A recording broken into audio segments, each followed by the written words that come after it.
지난 한 주간도 믿는 사람으로 살아가느라 수고 많으셨습니다. 그 길을 걷는 교회 수요 묵상 사무엘하 생각입니다. 오랜 시간 하나님께 순종해 온 다윗이었지만 방종으로 가는 데에는 그리 오랜 시간이 걸리지 않았습니다.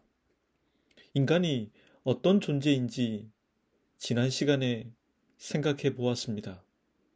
그렇다면 그런 다윗에 대해서 하나님께서 어떤 반응을 보이실까 하는 문제가 남겨지게 됩니다. 이 문제를 살펴보는 것은 하나님께서 숱하게 넘어지고 마는 우리들을 어떻게 대하실까 하는 문제와도 연관이 되기 때문에 한 번쯤은 생각을 해 보아야 할 주제라고 할 수 있습니다. 사무엘서의 정점에 있었던 다윗이 하나님 앞에서 넘어진 바로 그 다음 이야기를 전해 드리겠습니다. 주님께서 예언자 나단을 다윗에게 보내셨습니다. 나단은 다윗을 찾아와 이런 이야기를 들려줍니다. 그 이야기입니다. 어떤 성읍에 두 사람이 살았습니다. 한 사람은 부유했고 한 사람은 가난했습니다. 그 부자에게는 양과 소가 아주 많았습니다. 가난한 사람에게는 겨우 암양 새끼 한 마리뿐이었습니다. 가난한 사람은 이 양을 자신들의 아이들과 함께 자라게 했습니다. 어린 양은 주인이 먹는 음식을 함께 먹었고 주인이 마시는 잔에 있는 것을 함께 마셨습니다. 또 주인의 품에서 잠을 잤습니다. 주인에게 그 양은 딸과 같았습니다. 그런데 부자에게 나그네 한 사람이 찾아왔는데 그 부자는 자신의 손님을 대접하기 위해서 가난한 사람의 어린 암양 새끼를 빼앗았습니다. 이 이야기를 들은 다윗은 몹시 분개하면서 나단에게 이렇게 말합니다. 주님께서 확실히 살아계심을 두고 맹세하지만 그런 일을 한 사람은 죽어 마땅합니다. 또 그가 이런 일을 하면서도 불쌍히 여기는 마음이 전혀 없었으니 그는 마땅히 그 어린 암양을 4배로 갚아주어야 합니다. 이 말을 들은 나단은 다윗에게 이렇게 말합니다. 임금님이 바로 그 사람입니다. 주 이스라엘의 하나님이 이렇게 말씀하십니다. 내가 너에게 기름을 부어서 이스라엘의 왕으로 삼았고 또 내가 사울의 손에서 너를 구하여 주었다. 나는 네 상전의 왕궁을 너에게 넘겨주었고 네 상전의 아내들도 네 품에 안겨주었으며 이스라엘과 유다 사람들을 너에게 맡겼다. 그것으로도 부족하다면 내가 네게 무엇이든지 더 주었을 것이다. 그런데도 너는 어찌하여 나주의 말을 가볍게 여기고 내가 악하게 여기는 일을 하였느냐? 너는 햇사람 우리야를 전쟁터로 보내 죽이고 그의 아내를 빼앗아 아내로 삼았다. 너는 그를 암몬 사람의 칼에 맞아 죽게 하였다. 너는 이렇게 나를 무시하여 햇사람 우리아의 아내를 빼앗아 네 아내로 삼았으므로 이제부터 영영 네 집안에서 칼부림이 떠나지 않을 것이다. 또 주님께서는 내가 너의 집안에 재앙을 일으키고 네가 보는 앞에서 너의 아내들도 빼앗아 너와 가까운 사람에게 주어서 그가 대낮에 너의 아내들을 욕보이게 하겠다. 너는 비록 몰래 그러한 일을 하였지만 나는 대낮에 온 이스라엘이 보는 앞에서 그 일을 하겠다. 그러자 다윗은 자신의 죄를 고백합니다. 내가 주님께 죄를 지었습니다. 나단이 답합니다. 주님께서 임금님의 죄를 용서해 주실 것입니다. 그러므로 임금님이 죽지는 않으실 것입니다. 그러나 임금님은 이번 일로 주님의 원수들에게 비방할 빌미를 주셨으므로 밧세바와 임금님 사이에서 태어난 아들은 죽을 것입니다. 주님께서 그 아이를 치시니 그가 몹시 알았습니다. 다윗은 간절히 하나님께 기도를 드리며 금식했습니다. 그가 왕궁에서 돌아와 밤을 새웠으며 맨 땅에 누워 잠을 잤습니다. 왕궁의 늙은 신하들이 다윗을 일으켜 세우려고 했으나 그는 일어나려고 하지 않았고 음식을 먹으려고도 하지 않았습니다. 이래째 되는 날 그 아이는 죽고 말았습니다. 신하들은 이 소식을 왕에게 전하기를 꺼려 했습니다. 다윗의 건강을 염려했기 때문입니다. 다윗은 신하들이 수군거리는 소리를 듣고선 그 아이가 죽은 줄로 짐작했습니다. 신하들에게 물어 그 사실을 확인한 뒤 다윗은 드디어 일어나 목욕을 하고 몸에 기름을 바르고 옷을 갈아 입었습니다. 성전으로 들어가 주님께 경배한 뒤 그는 왕궁으로 돌아가 음식을 먹었습니다. 신하들은 왕자가 살아있을 때에는 식음을 전폐하셨는데 왕자가 죽고 나자 일어나 음식을 드시니 이것은 어찌 된 일인지 물었습니다. 다윗이 대답하길 아이가 살아있을 때 금식한 것은 혹시 주님께서 나를 불쌍히 여겨 그 아이를 살려주시지 않을까 생각했기 때문이요. 그러나 이제 그 아이가 죽었으니 나는 계속 금식할 까닭이 없소. 그를 다시 내게 오게 할 수는 없지 않겠소. 나는 그에게로 갈 수 있지만 그는 나에게로 올 수 없소. 그 뒤 다윗은 자신의 아내 밧세바를 위로하고 동침하니 그녀가 다시 아이를 낳았습니다. 다윗은 그의 이름을 솔로몬이라고 지었습니다. 주님께서도 그 아이를 사랑해 주셔서 나단을 보내 여디디아라는 이름을 주셨습니다. 그 이름의 뜻은 주님께서 사랑하신다입니다.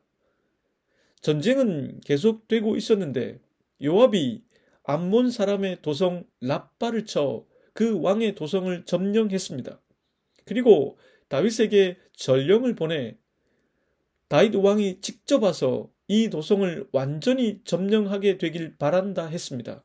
왜냐하면 자신이 점령하면 자신의 이름이 드러나게 될까 염려되었기 때문이라 했습니다. 다윗은 군대를 모아 랍바로가 그 도성을 쳐 점령했습니다. 다윗은 암몬 왕의 머리에서 금관을 벗겼는데 그 무게가 금 한 달란트 나갔고 금관에는 보석이 박혀 있었습니다. 다윗은 그 금관을 가져다가 자신이 썼습니다. 다윗은 그 밖에도 많은 전리품을 가져갔습니다. 또한 그 도성에 사는 백성을 끌어다가 톱질과 꽃갱이질, 도끼질, 벽돌 굽는 일을 시켰습니다. 다윗은 암몬 사람들의 모든 성읍에서도 이와 같이 한 뒤에 모든 군인을 거느리고 예루살렘으로 돌아왔습니다. 이 말씀을 통해서 우리가 무엇을 생각해 보았으면 좋을지 저는 두 가지로 정리를 해 보겠습니다. 첫째는 하나님께서는 선하시기에 인간의 죄를 그냥 넘어가는 분이 아니시라는 것입니다. 하나님은 선하시기 때문에 죄를 미워하십니다. 하나님은 빛이시기 때문에 어둠을 그냥 두시지 않으십니다. 하나님께서는 선지자 나단을 보내 다윗에게 우화를 들려주셨습니다. 자신이 저지른 범죄에 대해서 다윗은 철저하게 은폐하려 들었습니다. 허나 하나님의 눈을 가릴 순 없었습니다. 나단을 통해 들려주신 이 우화를 통해서 보건대 하나님은 다윗의 잘못을 낱낱이 알고 계셨습니다. 다윗은 10계명 중에 3계명을 어겼다고 볼 수 있습니다. 그는 살인했으며 간음했으며 이웃의 아내를 탐내고 빼앗았습니다. 인간의 권력이 효력을 미치는 범위는 결코 하나님까지는 아니라는 것입니다. 인간은 어떤 경우라고 해도 선의 근원이신 하나님을 의식할 수밖에 없습니다. 그러하기에 하나님은 나단 선지자를 보내셔서 그가 알아들을 수 있는 방법으로 말씀하셨습니다. 마치 이솝 우화를 읽는 것과 같은 이 이야기를 통해서 하나님은 다윗에게 말을 걸어 오셨습니다. 이 이야기를 들은 다윗은 이렇게 반응했습니다. 본문 5절과 6절 말씀입니다. 다윗이 그 사람으로 말미암아 노하여 나단에게 이르되 여호와의 살아계심을 두고 맹세하노니 이 일을 행한 그 사람은 마땅히 죽을 자라. 그가 불쌍히 여기지 아니하고 이런 일을 행하였으니 그 양 새끼를 4배나 갚아 주어야 하리라 한지라.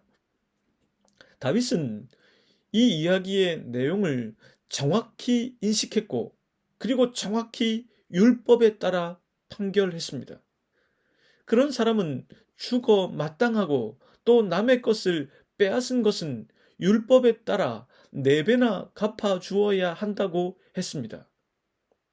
다윗이 이렇게 말한 것은 그것이 자신의 죄에 대한 이야기라고는 생각하지 못했기 때문일 것입니다. 다윗은 정확히 그 우화의 의미를 알았고 정확히 판결했지만 어디까지나 그것은 자신에게 그것을 대입시키지 않을 때였습니다. 자신의 이야기를 하는 줄 몰랐기 때문에 다윗은 정확했고 샤프했습니다. 하나님께서는 이야기, 즉 말씀을 통해서 우리들에게 말을 걸어 오십니다. 이야기를 통해서 나의 불순종과 나의 불의함을 보게 하십니다. 중요한 것은 그 이야기를 읽고 그 의미를 아는데 그치는 것이 아니라 그것을 나의 삶에 대입해 보는 것입니다. 말씀 앞에 자기 자신을 세워 보는 것입니다. 우리가 말씀을 읽기만 하는 데서 그치는 것이 아니라 말씀을 읽고 기도하면서 열심히 씨름해야 하는 이유가 바로 이것입니다. 이것은 이렇게 비유할 수 있습니다. 코드가 적힌 악보가 있습니다. 그것을 보고만 있다고 해서 그것은 음악이나 노래가 되질 않습니다. 기타를 치든 피아노를 치든 연주를 해야 그 악보가 음악이 되고 노래가 됩니다. 성경에 적힌 수많은 이야기들과 주옥 같은 말씀들이 나에게 의미가 있기 위해선 그것을 내 삶에 투영시키고 나를 그 말씀 앞에 세워보는 작업이 있어야 합니다. 그래야만 그 말씀이 내 삶에서 연주가 되고 음악이 됩니다. 신비로운 점은 같은 설교를 듣거나 같은 말씀을 읽어도 각자 자신에게 주시는 말씀을 듣는다는 것입니다. 이것은 그 말씀의 진정한 의도와 의미를 벗어나지 않는 가운데 그 작업이 이루어진다는 점에서 매우 신비롭습니다. 그래서 설교를 듣거나 말씀을 읽고 기도하면서 나에게 주시는 말씀이 뭘까 하는 질문을 가지고 있는 것이 좋습니다. 하나님께서는 나의 일거수일투족을 아시기에 말씀을 통해서 우리에게 오시는 분이십니다. 또한 하나님은 다윗의 죄에 대해서 그 대가를 지불하도록 하셨습니다. 요약해 보면 다윗과 밧세바 사이에 낳은 첫째 아이는 죽게 될 것이며, 다윗의 집안에는 칼이 끊이지 않을 것이며, 또 다윗이 아내들을 빼앗기고 백주에 다윗에 가까운 사람들이 그 아내들과 동침하게 될 것이라 했습니다. 이렇게 한 것이 무엇 때문인지 본문 14절은 이렇게 적고 있습니다. 이 일로 말미암아 여호와의 원수가 크게 비방할 거리를 얻게 하였으니 당신이 낳은 아이가 반드시 죽으리이다 하고, 인간을 하나님께로부터 떨어뜨려 놓으려고 하는 것은 여호와의 원수들이 하는 일입니다. 바로 선악과를 범하게 만들었던 그 세력입니다. 다윗의 밧세바 사건은 그 원수들로 하여금 하나님에 대해서 비방할 빌미를 주었다는 것입니다. 하나님께서 죄를 범한 우리들에게 말씀으로 오시는 분이라고 했는데, 그것은 단순히 우리의 죄를 덮거나 넘어가기 위함이 아니십니다. 우리가 그 죄에 대해서 스스로 자각할 수 있도록 하시며, 우리가 그 죄에 대한 책임을 지도록 하시는 분이십니다. 죄의 싹은 사망이라는 말씀은 그런 뜻으로 해석할 수 있을 것입니다. 우리가 말씀을 떠나 하나님 창조하신 자연스러운 삶의 법칙과 순리를 거스르면서 살아갈 때 우리들에게 어김없이 그것으로 말미암은 문제들이 찾아옵니다. 하나님은 선하십니다. 인간의 정신 속에는 하나님께서 주신 선이 있습니다. 그래서 인간은 양심의 가책을 느끼고 죄 앞에서 주저하게 됩니다. 그런데 문제는 인간은 온전히 선을 행하지 못한다는 것입니다. 하나님의 그 자연 법칙에 따라서 살아갈 수만은 없다는 것입니다. 하나님은 선하시기 때문에 죄를 범한 인간이 말씀을 통해 죄를 보게 하시고 죄의 대가를 지불하게 하십니다. 둘째로, 하나님은 이렇게 선하시기만 할 뿐만 아니라 인격으로서 반응하십니다. 본문을 통해서 보면 이 우화를 들은 뒤 다윗이 율법에 따라서 그 사람을 죽이고 4배를 갚아야 한다고 말하니 다윗이 곧바로 이렇게 말합니다. 당신이 그 사람이라. 이 우화가 곧 자신에게 주시는 하나님의 말씀임을 깨달은 다윗은 나단에게 이렇게 말합니다. 내가 여호와께 죄를 범하였노라. 다윗은 우리아와 밧세바에게 씻을 수 없는 죄를 범했는데 그것이 결국 하나님께 죄를 범한 것이라고 했습니다. 선하신 하나님 앞에서 자신이 선하지 못했다는 것을 자각했다는 뜻입니다. 하나님께서는 그런 다윗에게 정의의 관점에서만 반응하시질 않았습니다. 다윗은 죽지 않을 것이라고 하셨고, 밧세바와 다윗 사이에는 2번째 아들을 주셨는데 그 아들의 이름이 솔로몬이었습니다. 다윗은 그 이름을 솔로몬이라고 지었는데 이것은 평화를 뜻하는 히브리어 단어 샬롬에서 따온 것입니다. 이제 다윗은 평화를 경험하고 있다는 뜻입니다. 하나님께서는 솔로몬을 사랑하셨습니다. 그래서 나단을 보내 그 이름에 여디디아라는 이름을 더하셨습니다. 여디디아는 여호와께 사랑을 입음이라는 뜻입니다. 그리고 하나님께서는 요압을 통해 암몬을 정복하도록 은혜를 베풀어 주셨습니다. 만약에 하나님께서 선하시기만 하시다면 어떻게 될까요?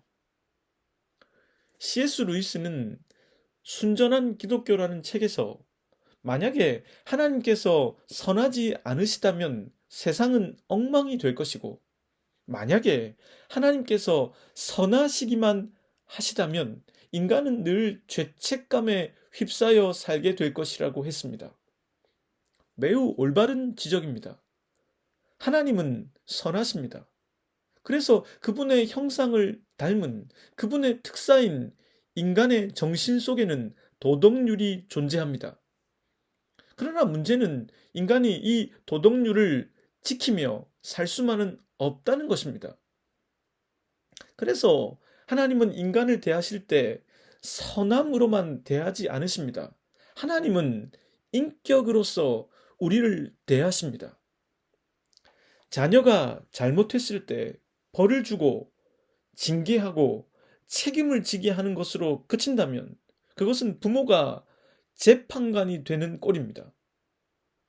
그걸 넘어서서 잘못을 스스로 알게 해주고 그런 아이를 안아주고 잘못한 자신을 사랑해주는 부모의 마음을 알도록 해 주어야 합니다. 그럼 그 아이는 죄책감만 가지는 것이 아니라 새로워질 수 있는 기회를 부여받게 되는 것입니다. 용서받은 사랑을 갖고 다시 그 상황을 마주하게 되는 것입니다.